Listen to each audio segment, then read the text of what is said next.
Welcome everybody to this lecture at the National Library of Israel. My name is Elisabeth Hollender. I'm a Jewish Studies professor at the Goethe-Universität in Frankfurt and also the president of the European Association of Jewish Studies.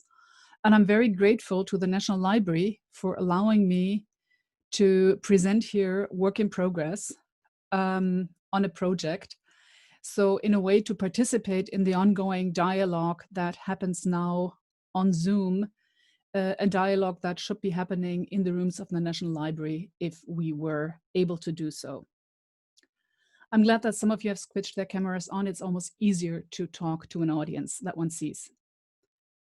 The project that I'm going to talk about today is work in progress, possible because the excavations in the Jewish Quarter of Cologne, headed by Sven Schütte, began in 2007. And Sven Schütte invited me to read whenever they had written sources and to read the Hebrew, and you will see what came out of it.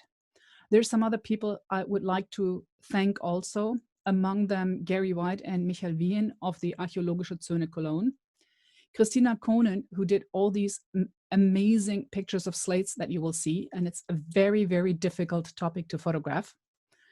And I would like to greet Marlene Drees and Max Hohlfelder, who are working with me in this project and have contributed a great lot to what you will see today. So I want to talk about everyday writing in medieval Ashkenaz. And when we're thinking of normal writing in Ashkenaz, what we're thinking of are the manuscripts that we see. Manuscripts that were written in normally square script or a semi-cursive script, but usually a calligraphic script, carefully executed, a lot of them on parchment. Ashkenaz keeps on using parchment for a very, very long time, longer than other Jewish centers. And these manuscripts were produced by and for the intellectual and sometimes the financial elite. So what we're thinking of are very carefully executed calligraphic scripts, not scribblings, or mostly not scribblings, mostly not personal annotations. We have those on some of the margins. We have those in later manuscripts, but when we're thinking of the 13th and 14th century, most of what we have is actually this very beautiful material. And in the project, that is exactly what we're not looking at. What we're looking at is slate, a fine grained gray, green, bluish purple, metamorphic rock, easily split into smooth, flat plates that was and still is being used for roofs. And on the lower image, you actually see modern roof tiles with the holes for the nails. And some of us may actually also remember that slate used to be a normal writing material in educational purposes. Slate because it can easily be erased, and you sometimes still see it in pubs and restaurants. Recently it came back into fashion, but as a serving platter, not for writing purposes. But it used to be quite a normal material for writing purpose, and there is a lot of evidence that it has been used in educational purposes since the early modern times. What we're doing with the Cologne find, and some things that I will present later, is to go back into medieval times to show that it was actually used earlier than we have documented from European schools. The background for this project are the excavations in the Jewish Quarter in Cologne. The Jewish Quarter was in the heart of Cologne, and it was attacked on August 23rd, 1349. The inhabitants were, we assume, all killed or mostly killed. Houses and public buildings were looted and burned. So we have a layer of debris. And when the area was rebuilt, the debris was moved into pits and cellars. And since some houses were not rebuilt, we actually do have some cellars that kept larger amounts of debris from the 1349 destruction. Especially there was a pit underneath the women's synagogue, which you see here, and there were other cellars that have lots of material. that also says that most of the debris was misplaced after the looting, after the destruction, when being moved into these places where it was later found. So we cannot reconstruct exact use or belonging of slates together unless the archaeologists are able to put together two pieces that really fit each other. The first excavations were done in the 1950s under Otto Doppelfeld, but he did not pay that much attention to slate because slate, he assumed, was roofing and therefore not really necessary. When in 2007, the new excavations began under Dr. Sven Schütte, special attention was paid to minor finds. And so when in 2011, they found the first piece of slate with Hebrew letters on them and sent it to me with a question, so what's written on it? My answer was, do you have more of this? Ever since 2011, the team of the archaeological zone has washed and checked several 100,000 fragments of slate to find something like 400 to 500 that really have interesting material on it. So it's quite a frustrating work to wash it, even more frustrating than pottery wash in Israeli excavations. But the finds have nevertheless been amazing. And thanks to the Thyssen Foundation, we have been able since 2019 to pay Marlene Drees and Max Hohlfelder to work on this project with me. So we actually are making progress, and the idea is that a volume will be published with all the images and transliterations and everything. And Brepol has agreed to publish that with us. So what do we have? We have about 400 or maybe 500 with writing or graffiti on them, belonging to several categories, beginning with elaborate drawings, daisy wheels, archaeological drawings. We have crude drawings with caricatures. We have simple lines that, because the pieces are so small, don't really match up. But we also have board games or remnants of board games with game pieces, probably lids for jars that don't have text on them. We have words or short text in the Latin alphabet that I will not show to you. We have counting marks, I think. We have unsorted Hebrew letters, fragments of Hebrew words and names. And some of these pieces are so small that it really is just a fragment of something. We cannot say much. But we do have some larger text. Very large group are lists of names with and without sums, and that is what I will be talking about partly today. We have diverse short text, which I will present, writing exercises, including alphabets, so we're going into the educational area. We have what I think are layout exercises for a manuscript or similar things resolving around manuscripts. And we have that very famous fragment of a Yiddish narrative that you see here, that Erika Tim did publish several years ago. This was the first piece that was found. And figuring out that that was not Hebrew was like my first contribution to Yiddish studies, and also an understanding of why these slates are so important. Because as you know, the earliest Yiddish narrative text before that was the Oxford manuscript dated to 1382. So here we are with the destruction in 1349, a little bit earlier, and the language of this fragment fits up very nicely with the Oxford manuscript. So we can get Yiddish, written Yiddish earlier in Ashkenazic history. I would like to walk you briefly through a few of the categories that we will not be talking about much.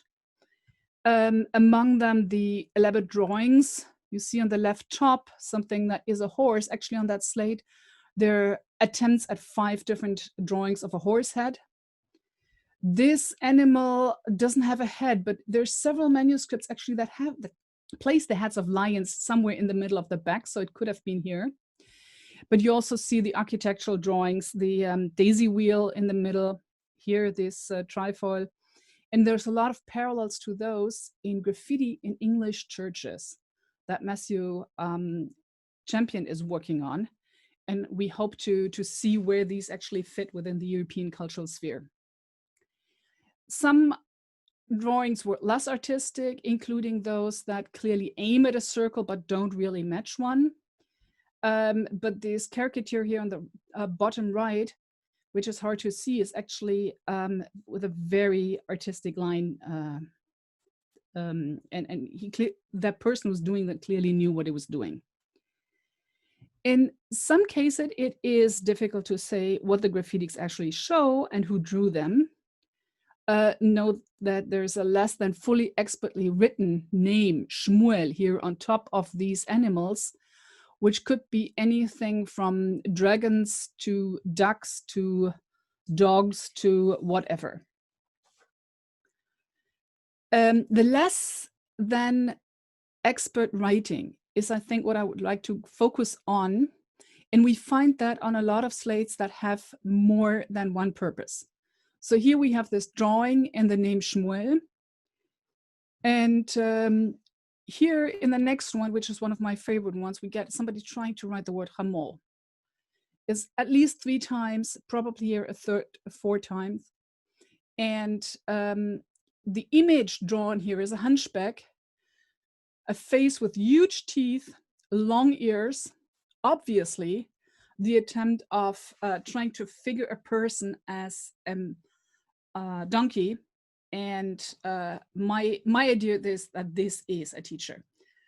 But anyway, it could be anybody else. We're trying to make fun of authority, obviously. Hebrew letters occur also on some of the other slates that are not necessarily textual, normal textual. This one clearly is a game board. And we do have some of these pieces that could be game pieces. Some others are so much larger that they're probably lids for jars. And these were produced from slates, sometimes some slate that already had been written on. So we actually have some of these larger with remnants of letters on them as well. W's is normal, but let's look at what we have in writing. What we expect is that scholars write, and we expect traditional text to be written on whatever material is being written. A few of the fragments that we have actually fit that bill. What we have here is one verse from the Bible. It's Numbers 21:28. For fire went forth from Heshbon, flame from Sihon city, consuming Ar of Moab, the lords of Bamoth by the Arnon. In 3 lines, written by an experienced scribe who actually made use of the full fragment that he had. So if you're looking at the left where we have that break off margin, the word Moab actually is written over the total, over the break of the slate. So he was really trying to get it onto this. He's able to do that. And there is one more word added here, which I haven't been able to figure out. It's not the next biblical verse. So this is not just one column of a biblical text. It's a small item, something like 5 centimeters, with these 3 lines of text. And one could think of different uses for this. I tend to think of it as an amulet or maybe a curse. And what's added here might be a name of whoever is to be protected or cursed by this item. That, of course, educated people were participating in folk religion is clear. And an amulet is not something that would be unusual for this time. The script is one of somebody who really knows how to write. It is a normal script for 14th century Ashkenaz. And this is a small item. And since what we have are mostly broken pieces of slate, that is actually what we're expecting. We're not expecting something like a full Talmud page or something like that, not a full biblical text. But small items, bits and pieces. The most unusual text that we have is this one, which is horrible to read. I have to apologize for it, and my thanks goes to Miruna Belea, who participated in a seminar on some of the slates with us in Frankfurt and did a great job in deciphering this fragment. We were able to find quotes on this slate from Bavli Chulin 22. That is a section that speaks about the slaughtering of pigeons, and doves. Here the text is not the Talmudic text. It does quote it. There are other phrases in it that make it seem more like a halachic decision, a halachic ruling, an explanation based on the Talmudic quotes. Since most of the text is lost, we have really both sides of this slate, but only this middle part broken vertically, broken in all directions, hard to read. It's very difficult to discuss what this was being used for. But the language employed, the Aramaic, the ease of the writing shows that Slate was being used by people with higher education, either scholars or advanced students. It could be a draft for something, it could be notes from class, but it is from the realms of higher education. And that is the best that we can say at this moment. The other area where I think that specialists were using Slate was in considering how to write, or maybe even visualizing the layout of a page. Slate was cheap, by far cheaper than parchment or any other writing material. And some of the pieces that were used are rather big. Here we have a large fragment that has a monumental letter Aleph on the top, which could have been an Aleph Lamed ligature, but the very top is broken off, so we don't know. And then we have 2 lines of text. And that reminds me very much of the opening pages of prayer books. The monumental letter is rather roughly sketched. You see that the lines don't really meet up. This is not something that one would publish in this way. It gives the image of how the page and how the layout of the page could be looking. It's definitely a draft, some kind of visualization. And the fact that the text lines below it actually don't make up a known text fits that kind of understanding that somebody is simply writing something here and giving it for visualization of how a page could be looking like. We do have some fragments that show attention to detail when it comes to the monumental letters. Here mixed with other scribblings that are clearly done with less expertise on the left side here in the corner. But if you're looking here at these words, lefeta, the letters, what you see is that the scribe paid a lot of attention to these monumental letters, attention that would be important when writing these letters on parchment. If you're looking at the up part here of the lamed, it has that twist. That is a twist of the quill. The same happens here with the P, these parts. These are like writing directions, thinking about how these monumental letters should be written, how they can be seen. But again, we don't have a context. And that happens with all these slate fragments all the time. If you look at this, here we have the remnants of 2 monumental letters and no context at all. And that is a lot of what we're seeing when we're working through the fragments. So the amount of fragments that really give us a lot to talk about are small. What I note here is the decoration on that bend of the second letter, something that we do see in Ashkenazic manuscripts and that we do see on some of the other fragments.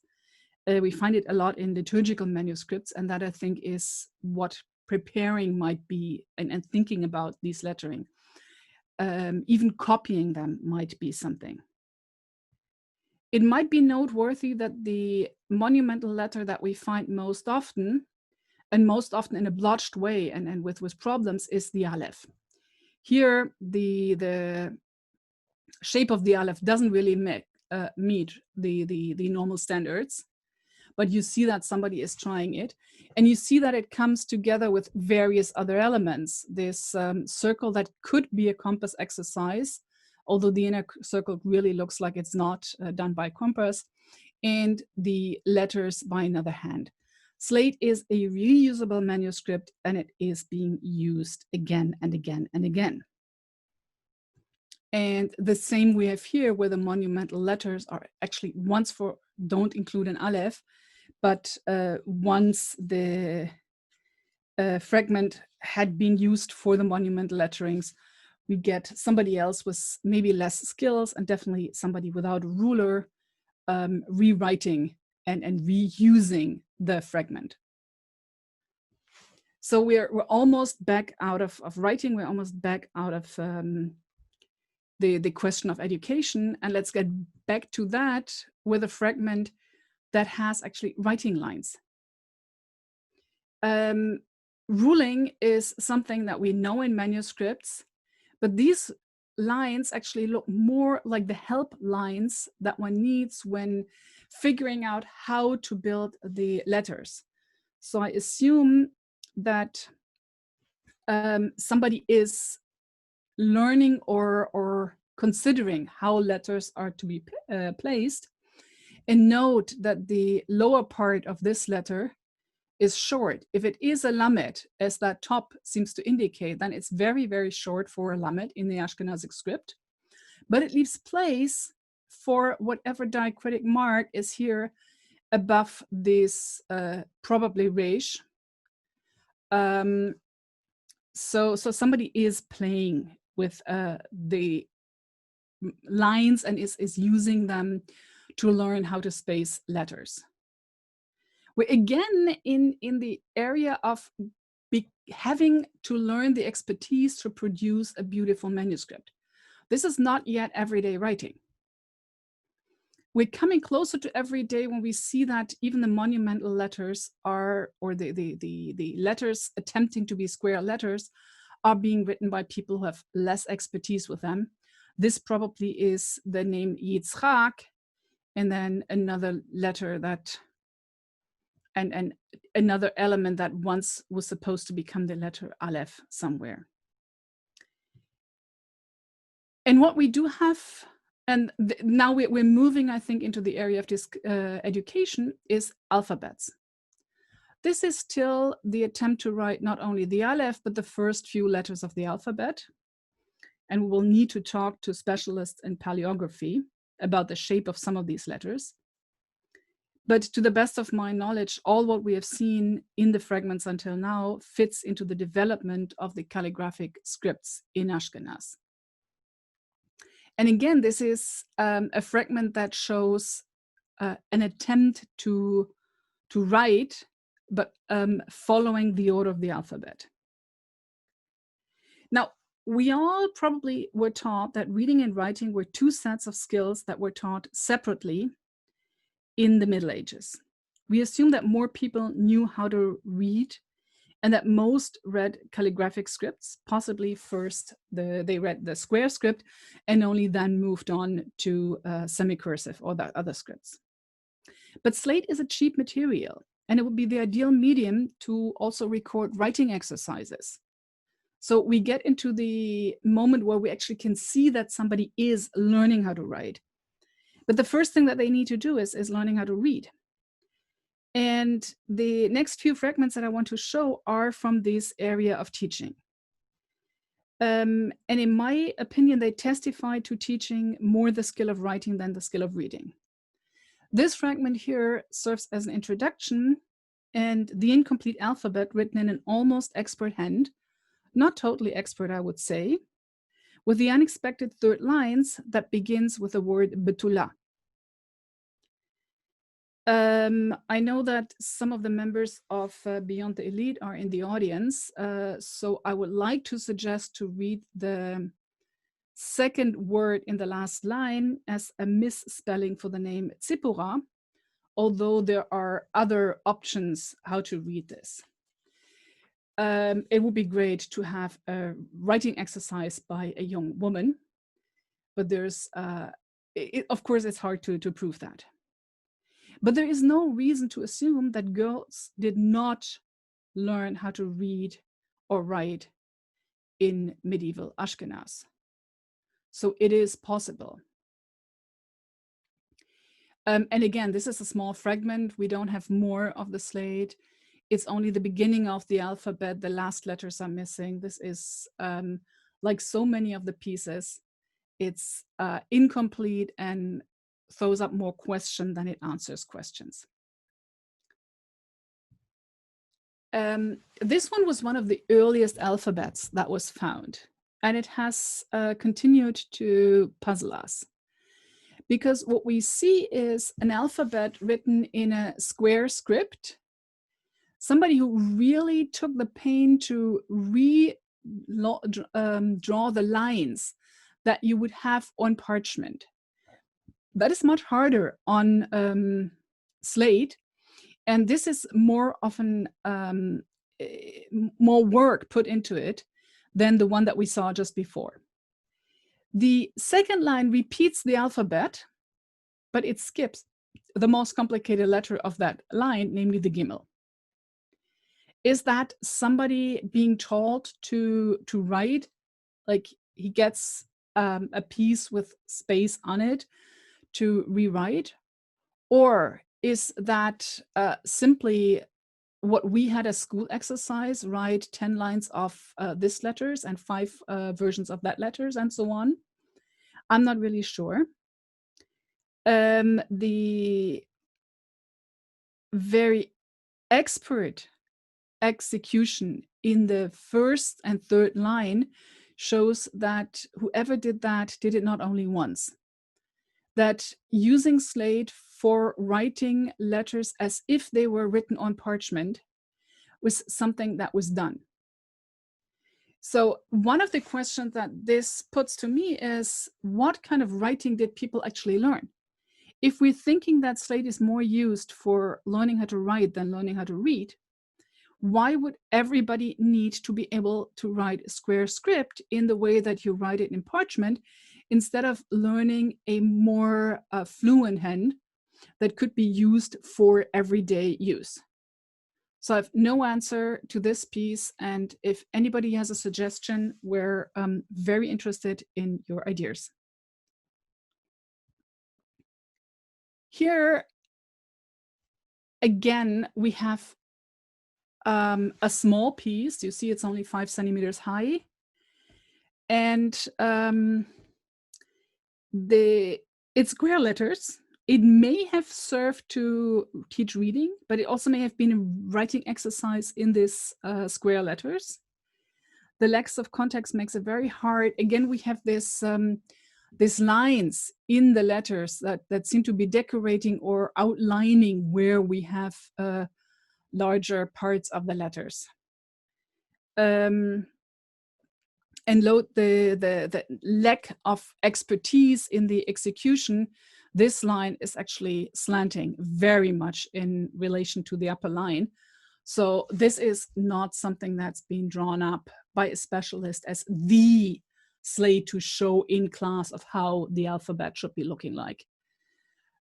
We get a lot of these like less expert elements on slate, and that seems to be really the teaching evidence.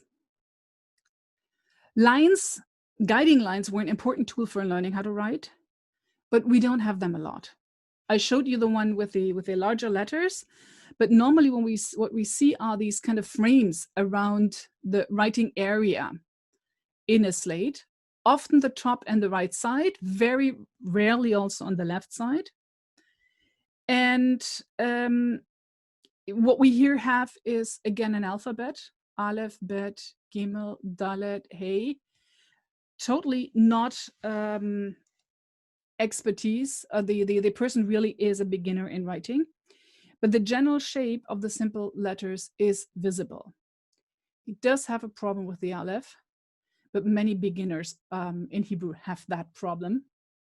And it's not the kappa Aleph that we would assume for them to use. So it's more attempting square script Aleph. The next step in exercise is to write more text. And what we here have seems to be such a writing exercise. We have a piece of slate that was prepared for roofing. So it has these holes for the nails on the top. It was then reused for writing because that is like how you get cheap writing material. And then we get the first line, Ani Natan Yaakov Kohen. And after that, it goes into combinations of letters that not always make up words.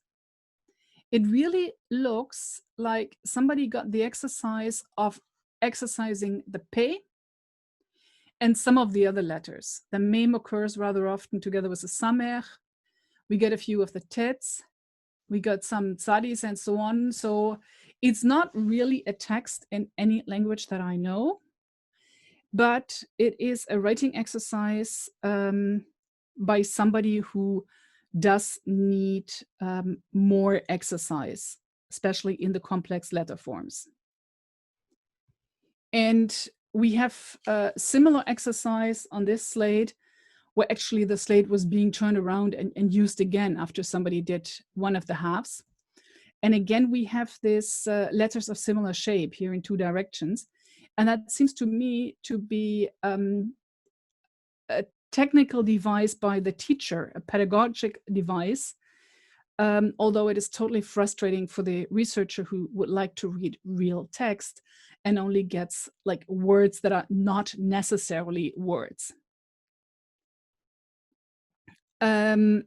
Instead, when we're really happy, we have things like that, a slate where somebody exercised his names. So Moshe written 3 times, and we do have that quite often, that somebody wants to be able to at least write his own name, and then we have a slate where that name occurs over and over again. And actually on the pieces of the Bima that were found in Cologne, we get somebody by the name of Yaakov writing his name on every corner that he finds. People are enamored of writing their names in medieval Cologne.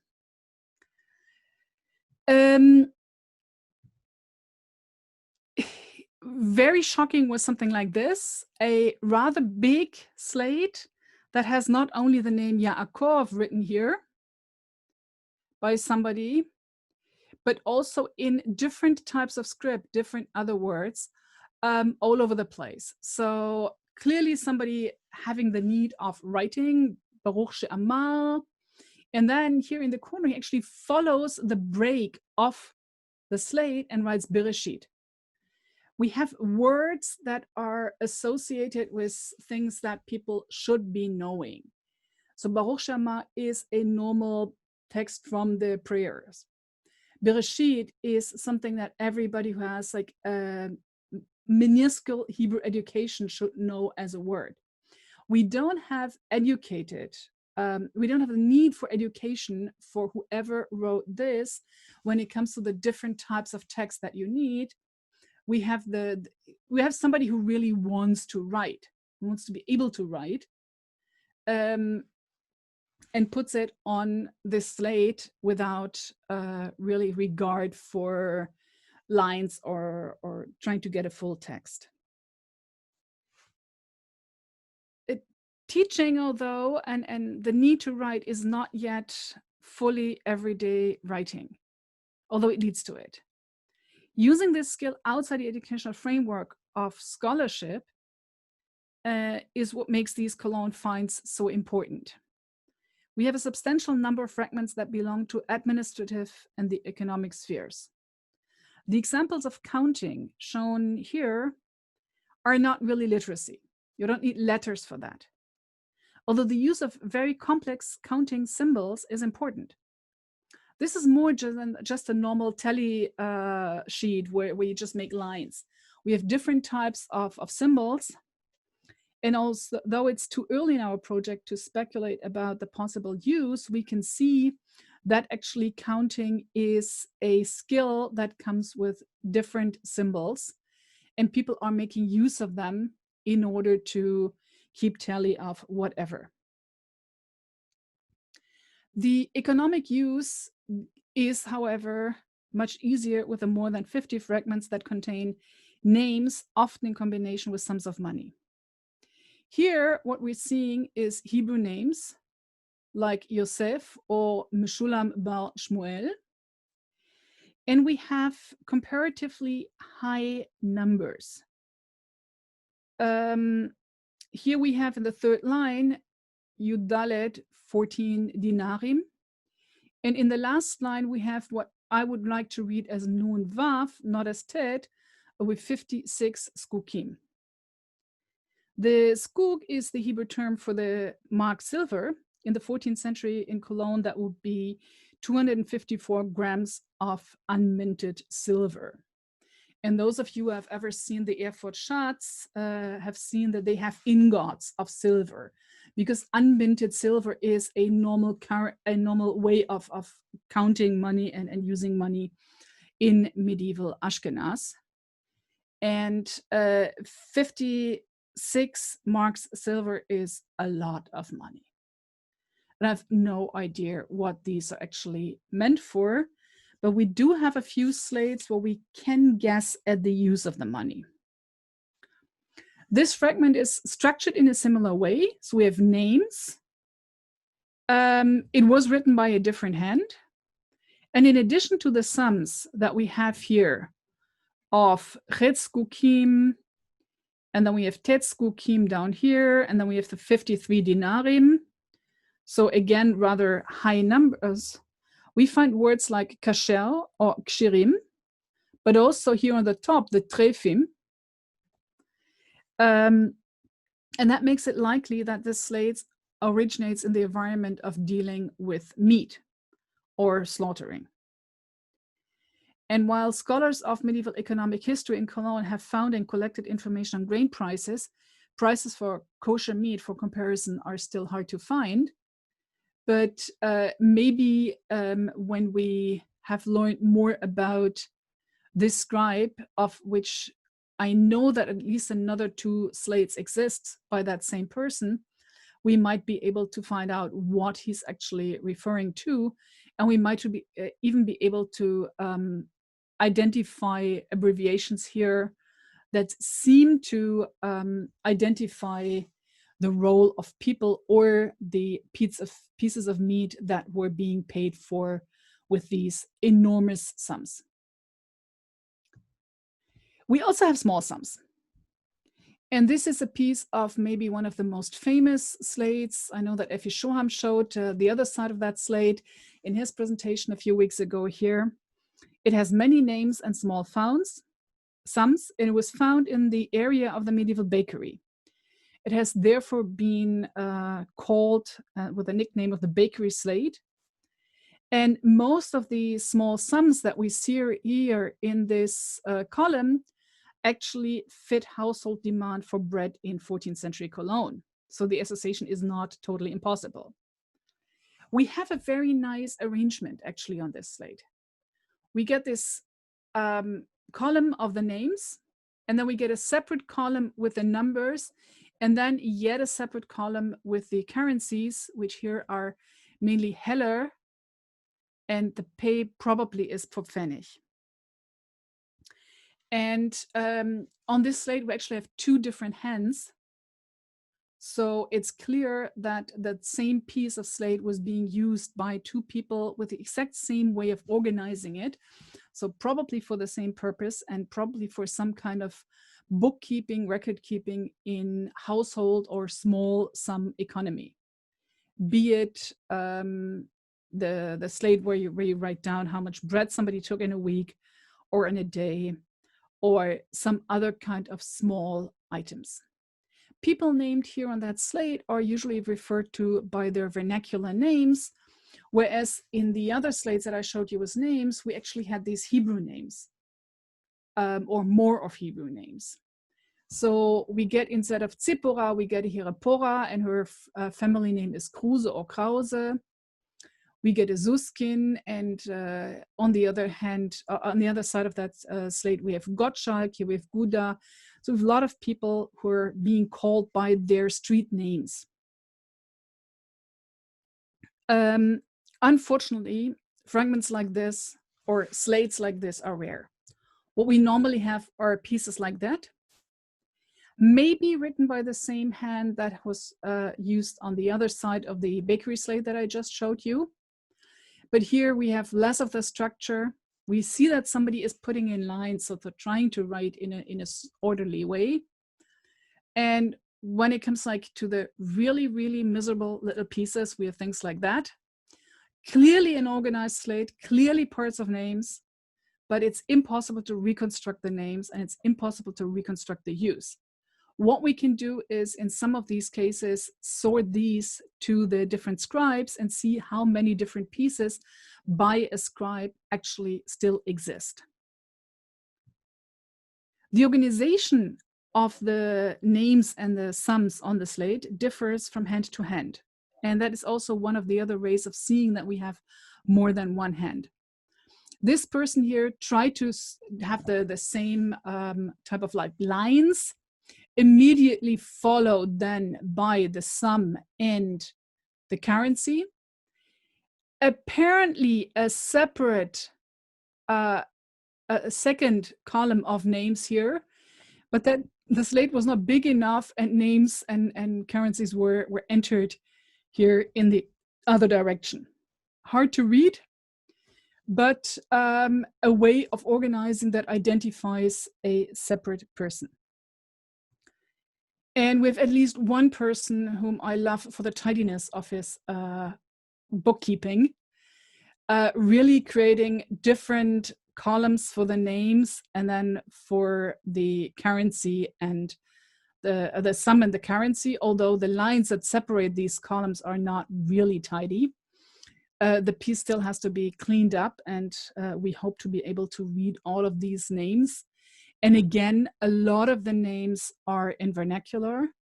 So clearly, small type of economy is not using the synagogue name of a person, but is using the name that people were called on the street. And that is a mixture of German names with very few Hebrew names in between.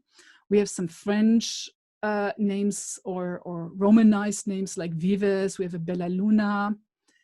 And we have mixtures of names like Nedermann or Schneidermann and things like that.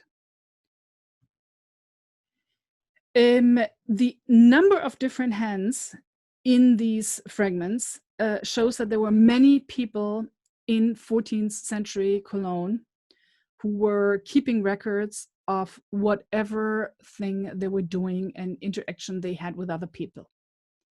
So it's not only the bakery, it's not only the meat business that needs bookkeeping, but there are so many different hands that we have to assume that there is a lively economy in small exchanges of financial relevance that is being documented on slate.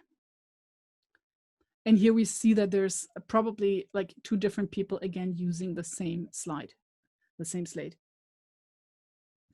And the ability to write neat differed between the different scribes as well, giving us the opportunity to identify individual hands. And that is something that doesn't happen when you have manuscripts from Ashkenaz.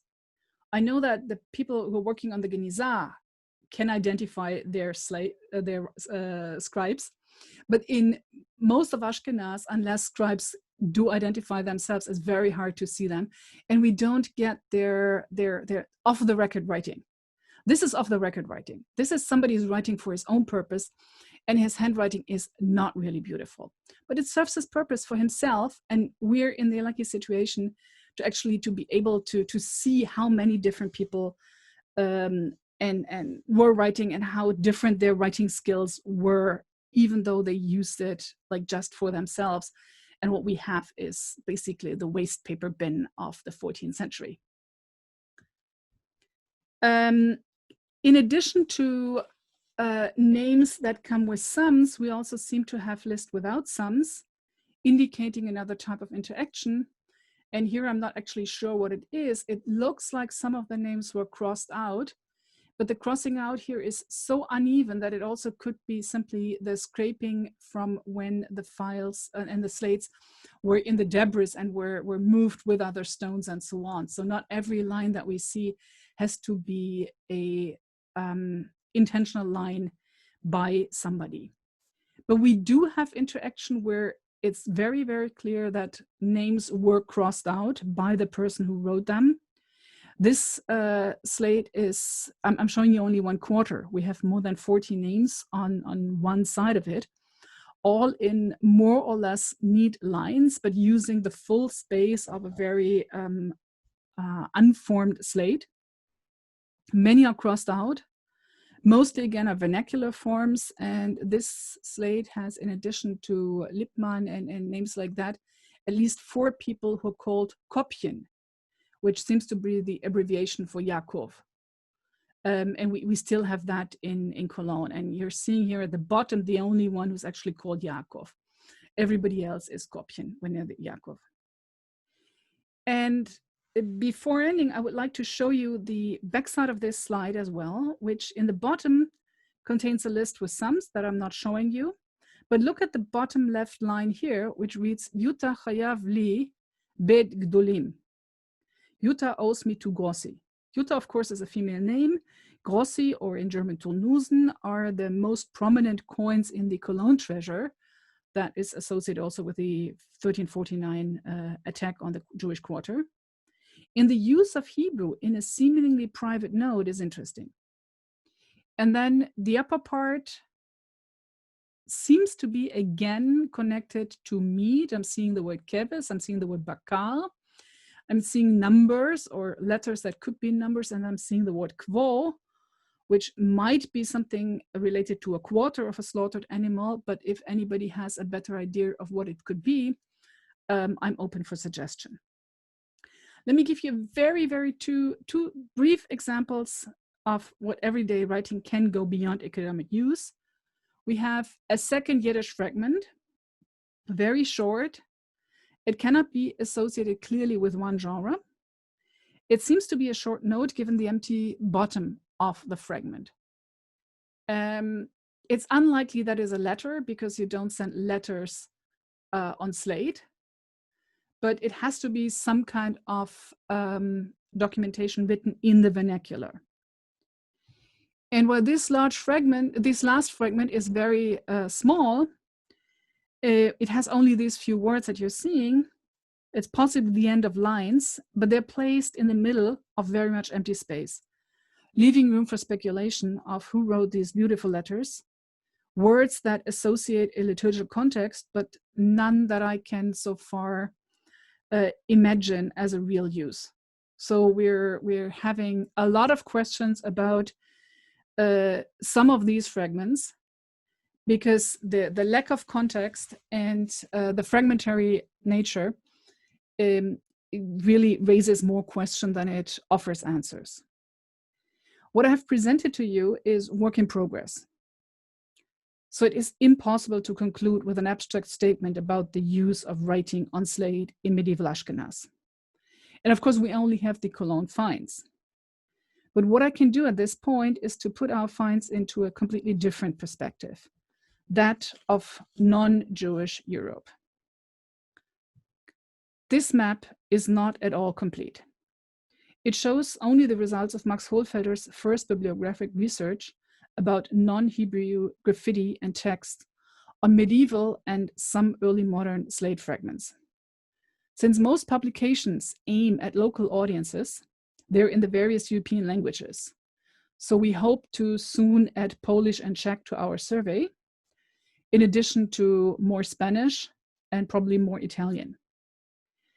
If we would put a map of the geological makeup of slate in Europe onto this map, we would find that almost everywhere where slate exists, it was used for vernacular or Latin writing, including music in France and Belgium, including drawings, again in Belgium, in the Netherlands, in Dublin,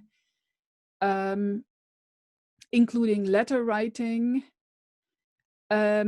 Most of the material is slightly later than what we have in Cologne, but 14th century is not that rare. The earliest slate fragments that we know of were Visigoth, so 6th to 8th century in Spain, including Latin texts, including religious texts, but also including clearly economic text. And we have 3 places in Europe by now where we know of Hebrew fragments. There is a piece of what's clearly a school device, a tablet for learning how to write, found in Buda, probably 15th century. It contains most likely a name. And I would like to thank Effie Shoham for getting us access to this. There are 2 fragments of slate found in something that probably was a holding cell of a rather special castle near Kaup in the Rhine, in Hebrew letters, but the language could actually be Yiddish. It's dating to the late 14th, early 15th century. And then we have Cologne, a few hundred pieces of slate being written on in the Jewish quarter before 1349. And thanks to the attention of Cologne archaeologists, we have these minor finds, and we have this great number of slate fragments with graffiti and text.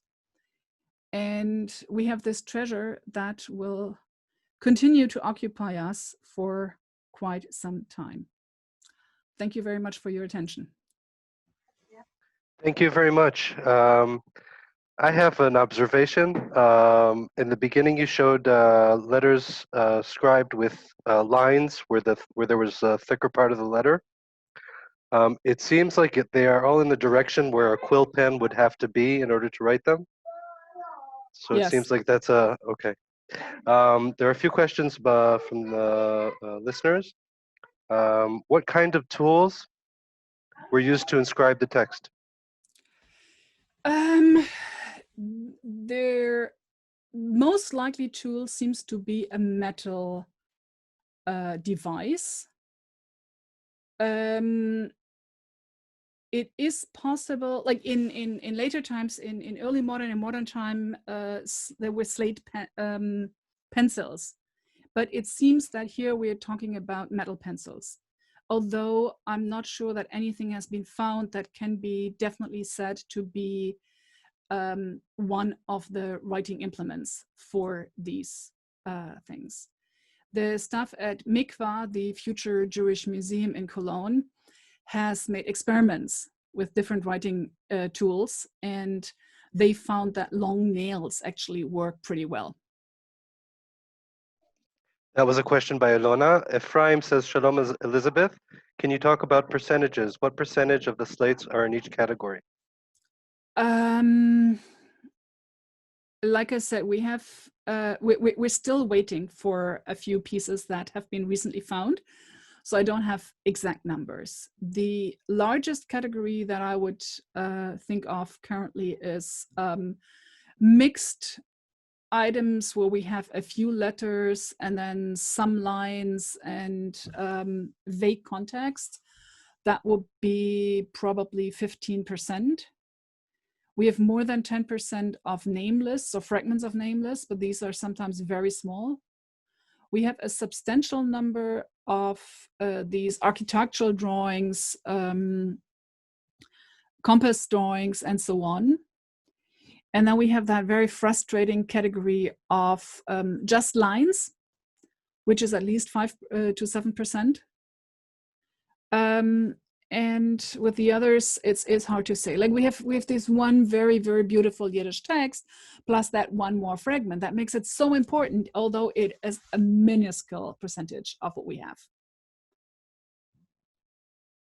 Thank you very much. Another question we have is, were there specific sites where these slates were found? Were there piles of slates, like as in a school or places like that, or were they all just strewn in a mess? Well, what happened apparently after the destruction of the buildings and the public buildings of the Jewish quarter in 1349 was that for rebuilding purposes, the ground had to be flattened again. So the debris was moved into places where there were already pits or cellars, And especially where those were not being redug for new sellers, we have finds. That doesn't say that the original place for the items was necessarily there. Although it's kind of like natural to assume that because there was a pit and a cellar underneath the women's synagogue, where a lot of fragments from the synagogue were found. And there's a lot of fragments there. So the assumption is that in the vicinity of the synagogue, there was also writing. But there's some other places where it's absolutely not clear what was the use of the buildings there and how far was the debris moved into their basements.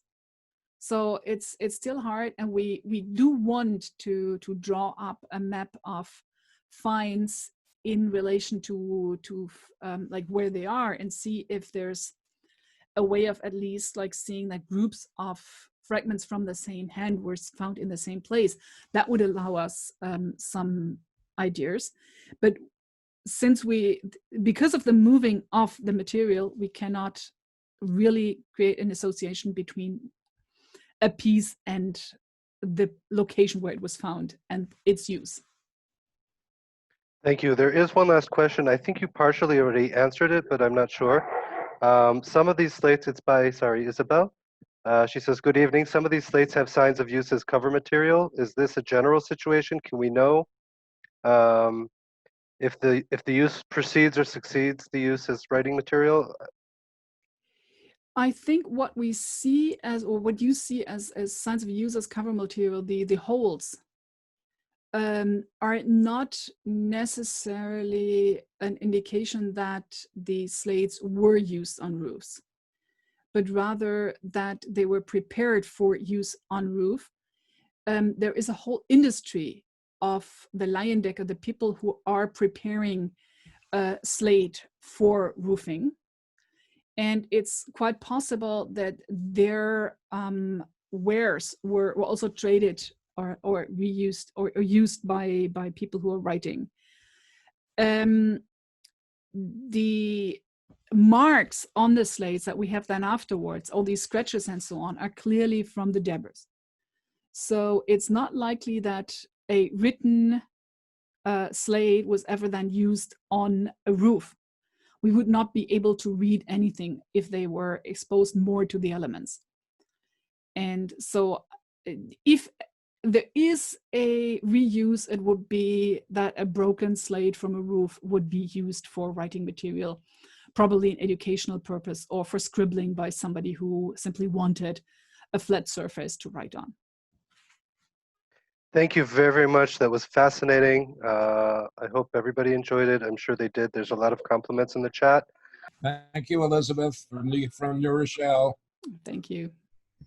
Thank you. Thank you. Thank you very much. It was Thank perfect. you. Perfect. Great to see you all here. Yeah. Thank you, Great to Elisabeth. see you. Thank you, Elisabeth. It was very beautiful. Thank you. And I hope that everybody who has ideas will contact me. There's so much that we can still learn about these slates.